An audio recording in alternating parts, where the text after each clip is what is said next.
the silent preparations. And in the middle of the night, he stands up. And I believe that this means in the middle of the marriage and in the first story, in the middle of the night in the second story, which means that essentially it's the same story. He wants a Philistine woman, a prostitute, and here he doesn't have even one night. He doesn't want her for life. He wants her for one night. And he gets up and he approaches the closed and bolted gates of the city. So if he would be a rational person like you expect him to be, he will break through the gate. Not so Shimshon. Shimshon takes the gate with all the stone structure which goes with it. Unbelievable. Puts it on its back.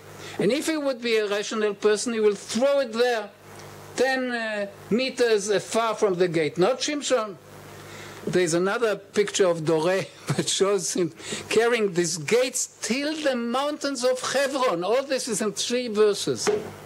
They will have to send helicopters and look for their gates. This is what, you see, Mimatok yatsa az. I invert the riddle. It's not from the strong. From strength we got sweet. From the strong one we got sweet. It's reversed. From strength we get... No, from the sweet we get warfare. Again, he didn't plan this. But for sure he didn't plan it. He gets up in the middle of the night, he finds the closed doors, and he puts to shame the city of Gaza. Very short anecdote. And really unimportant. What is really important is the third story, which is a repetition of the first one. We had the anonymous first wife of his, whose name is not given.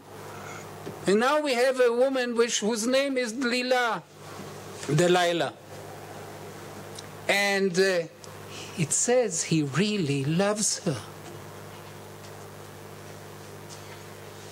He doesn't look for pretexts. He looks for love. And she is midway between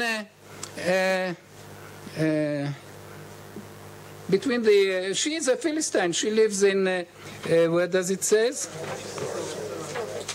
Nachal Sorek. You know, Nachal Sorek starts in Yerushalayim and ends up in the Mediterranean. In the days of the British, there was a railway station in Sorek. It was called in Hebrew Sorek, in Arabic or something like this. And we always imagined that there is where Delilah was living. But maybe she was living more in the in a deeper place in the Philistine territory. Anyway, probably, I don't know, it doesn't say. And it doesn't say that she loves him, it says the opposite.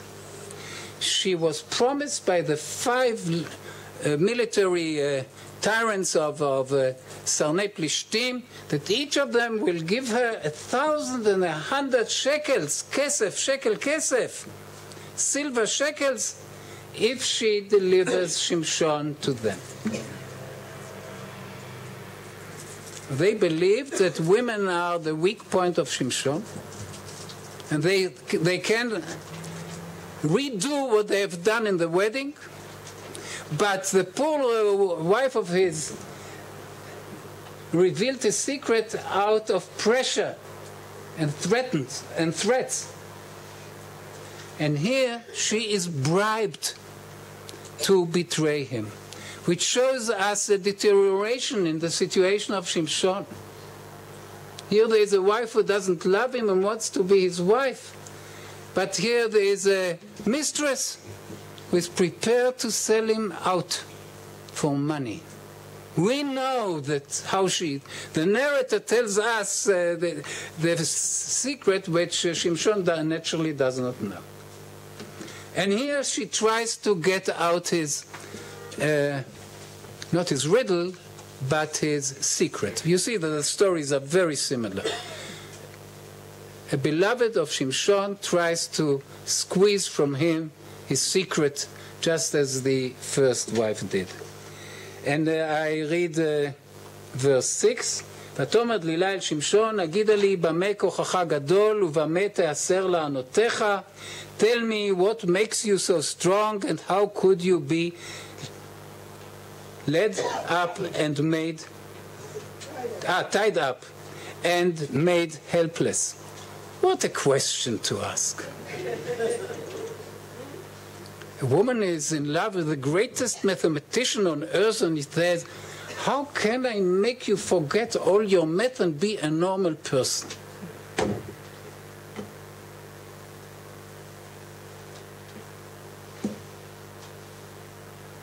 So this you believe? You believe that he tells her? Now he tries to trick her. And he tells her a lie, and he says, if you bind me with two ropes, then he gives the magic hints, you know, one that two ropes, then there are 7 yetarim, how do you say in English? No, 7 tendons, yes, from the animals. Anyway, he is trying to get another night of love with the price of a lie, which will be found, hoping that she won't try to find out. And here she says, she's taking these 2 ropes and says, Plishtim alecha Shimshon, the Philistines are upon you, which is like the roar of the lion. This is a word these are words which are supposed to arise his might, to bring upon him the spirit of the Lord, because if he is endangered, he will be in the maximum of his strength. So she says, Plishtim alecha Shimshon, and he tears them as nothing. And he always comes closer to the truth. Then he says, these 7 tendons.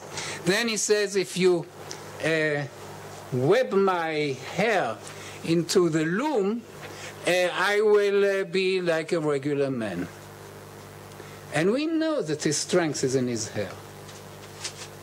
Once I spoke with a taxi driver who boasted that he is a boxer. I never spoke with a real boxer.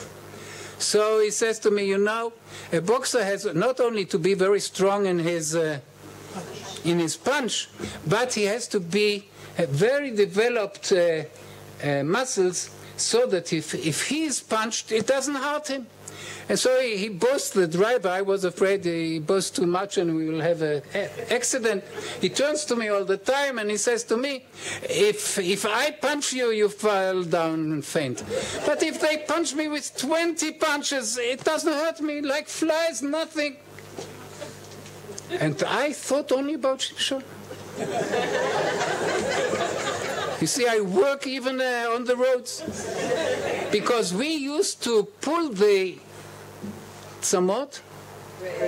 braids of the girls in the breaks in the school. And they screamed like hell. And he tells her, if you entangle my hair in the loom, and then she says, and I will be a normal person. And she tries this out, and it says that he made a movement with his head, and everything collapsed, all this loom and everything, which means that he didn't suffer pain. He was so strong that he was able to take honey where there are 100 bees. This I hope you believe. Because if they sting him,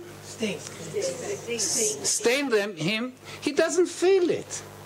This is a very nice roundabout way to tell us his marvelous strength. So he pushes away the bees, and now he says, you can pull me as much as you want in my hair. I am accustomed to a very high degree of pain. I don't feel it. Now, how long can you play around these games? with a Philistine woman whom you claim that you love truly. So let us see the fourth scene, which is very touching. It is verse 16. ויהי כי הציקה לו בדבריה כל הימים ותאלצהו ותקצר נפשו למות. ויגד לה את כל ליבו. ויאמר לה, מורה לא עלה על ראשי כנזיר אלוהים אני מבטן אמי אם גולחתי ושר ממני כוחי וחליתי והייתי ככל האדם. So he is weird to death and he confided everything to her. This is very touching, isn't it? He puts his life in her hands. And he makes it clear that this time he says the truth. If she hesitates and doesn't make use of this truth, they will live happily thereafter. But if she makes use of his secret, anyway, he wants to die. ותקצר נפשו למות. He's desperate. He doesn't fight for Israel. He's a private person who thrives for happiness in the bosom of his enemy, his real enemy, who wants to sell him out. But he cannot do otherwise. He really can't. He loves her. So it says that she realized that this time he told her the truth. Verse 18, sensing that he had confided everything to her, in Hebrew it says, and she saw, you see the thing in this story is very strong, ותרד אלילה כי הגיד לה את כל ליבו. She didn't sense, she really knew. And she sent for the Philistines with a message, come up once more, for he has confided everything to me. And they come and they bring the money. The narrator tells us it is all about money, this betrayal. And here she makes him sleep on her knees, and she lulled him to sleep on her lap. In Hebrew it says knees, doesn't it? Al Birkea, yes. Anyway, then she called in a man. She did not dare to shave him herself, and it's a wonderful, wonderful picture by Rembrandt, where you see Shimshon overcome by 4 Philistines, real soldiers, and they chain him with chains, and one of them is standing with a torrent? No. Romach. Spear. With a spear, and another one is putting a peg into his eyes with a hammer. And what is really outrageous in the imagination of Rembrandt, what is the last thing that Shimshon sees? The door. Rembrandt, all the picture is blackened, and there you have the focus of the light is at the doorway. There stands Delilah with the loom of his hair, telling him, I betrayed you. This is the last thing he sees. This is not written in the Bible. This is his midrash. She's a true enemy of his. So here he's shaven off his 7 braids, and he doesn't know. He awakens, and she says, Plishtim alecha Shimshon, and he thinks he doesn't know that God has left him, and he thinks, I will overcome them as before. And they chain him, and they blind him, and they take him to Gaza, and he is there placed in a mill, a flour mill, and like a cow with a blinded, how do you say? Blinders. With, no, not blinders. Parai veret, how do you say?